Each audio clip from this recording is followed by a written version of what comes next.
কংগ্রেস অফিসও অনেক নেতারা অনেক বড় বড় কথা বলেছেন এসে যে আমরা এই করবো সেই করবো। আজকে কংগ্রেসকে মানে জানানো হচ্ছে এই যে আমরা কি করবো।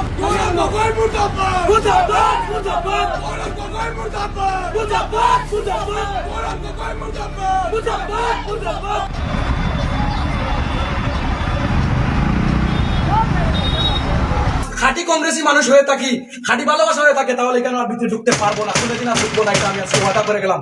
আর আজকে আমরা সবাই মিলে এই তালাটা বন্ধ করলাম। সন্দীপ দাস জিন্দাবাদ।